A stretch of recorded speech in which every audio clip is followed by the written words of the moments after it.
Livro Torto, Arado. Autor Itamar Vieira Júnior. Torto, Arado, livro escrito por Itamar Vieira Júnior, foi o grande destaque da literatura nacional no ano de 2020.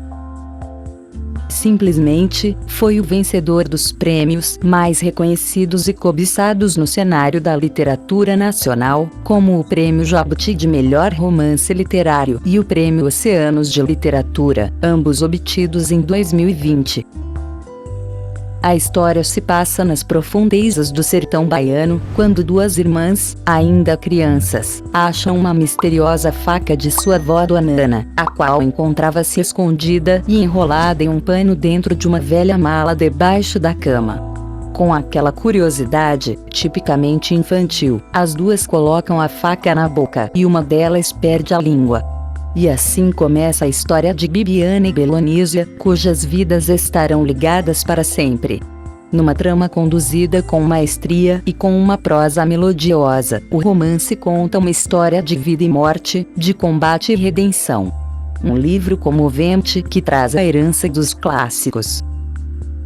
Bibiana e Belonísia são filhas de trabalhadores de uma fazenda no sertão da Bahia, descendentes de escravos para quem a abolição nunca passou de uma data marcada no calendário. Intrigadas com uma mala misteriosa sob a cama da avó, pagam caro pelo atrevimento de lhe pôr a mão, com um acidente que mudará para sempre as suas vidas, tornando-as tão dependentes que uma será até a voz da outra. Porém, com o avançar dos anos, a proximidade vai desfazer-se com a perspectiva que cada uma tem sobre o que as rodeia. Enquanto Belonísia parece satisfeita com o trabalho na fazenda e os encantos do pai, Zeca Chapéu Grande, entre velas, incensos e ladainhas, Bibiana, no entanto, percebe desde cedo a injustiça da servidão, que há 3 décadas é imposta à família e decide lutar pelo direito à terra e à emancipação dos trabalhadores. Para isso, porém, é obrigada a partir, separando-se da irmã. Numa trama tecida de segredos antigos que tem quase sempre mulheres por protagonistas, e a sombra de desigualdades que se estendem até hoje no Brasil, Torto, Arado é um romance polifônico belo e comovente que conta uma história de vida e morte, combate e redenção, de personagens que atravessaram o tempo sem nunca conseguirem sair do anonimato. Essa tragédia é compartilhada pelas duas irmãs, as aproxima de um modo único, quando uma se torna a voz da outra, uma comunhão e uma união que metaforicamente representa o elo que alicerça a comunidade daquela região. O autor Itamar constrói uma narrativa envolvente ao não revelar de imediato qual das duas irmãs perdeu a língua, sendo essa descoberta desvelada aos poucos ao leitor. Ao longo da história, uma das irmãs abandona a região em que vive em busca de uma vida melhor. Isso provoca uma reviravolta na vida da irmã que fica, que perde sua metade e a sua conexão com o mundo. Após um tempo, a irmã retorna à sua terra natal com sua nova família e a região passa a ser palco da luta pela terra e por melhores condições de vida. A narrativa que Itamar constrói para a história das duas irmãs é imersa em uma rica tradição cultural do sertão brasileiro, onde se misturam crenças, lendas, religião, trabalho análogo à escravidão, seca, sofrimento, violência, gratidão, escravidão, ancestralidade, principalmente, um amor pela terra. O livro é dividido em 3 partes, sendo cada uma delas narrado por uma personagem feminina, demonstrando um forte protagonismo feminino, construído em torno de mulheres fortes. Ao longo da narrativa, vamos acompanhando o crescimento das irmãs, as transformações da vida do campo e os saberes que nascem da terra. Uma das irmãs costumava dizer: meu pai, quando encontrava um problema na roça, se deitava sobre a terra com o ouvido voltado para seu interior, para decidir o que usar, o que fazer, onde avançar, onde recuar.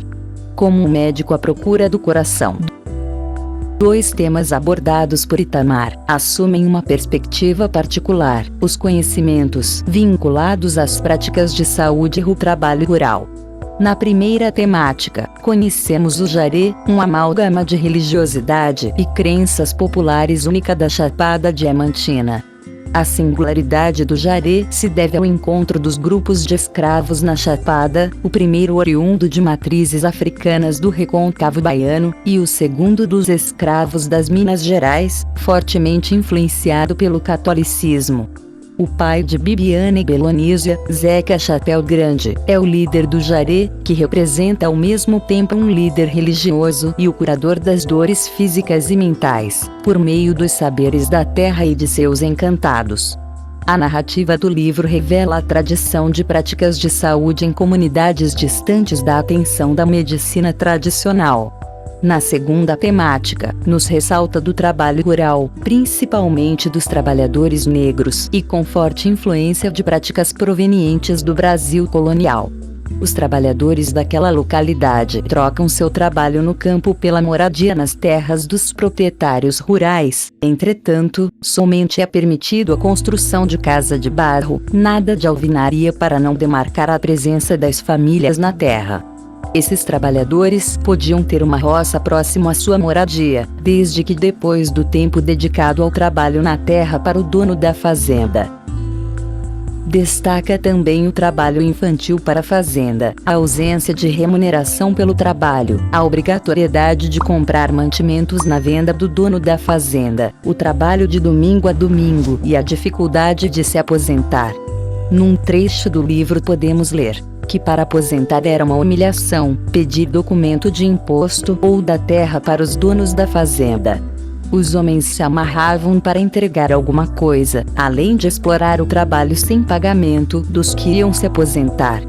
Às vezes chegava o dia de ir para a Previdência e o povo não havia conseguido reunir os documentos de que precisava. Enfim, é um livro imperdível para conhecermos um pouco do sertão brasileiro, uma experiência rica em vivências particulares, de uma tradição genuinamente brasileira. Além de ser uma narrativa muito bem construída em termos de literatura, certamente um livro atemporal. Então, se você gostou e se interessou em adentrar o mundo de Bibiana e Belonísia, que parece distante no tempo, mas cuja estrutura ainda permanece tão perto de nós, clique no link da descrição abaixo e garanta o seu exemplar. E depois que ler este belo livro, te convido a voltar aqui e deixar seu comentário e suas impressões. Vou adorar conhecer sua opinião. Até o próximo vídeo.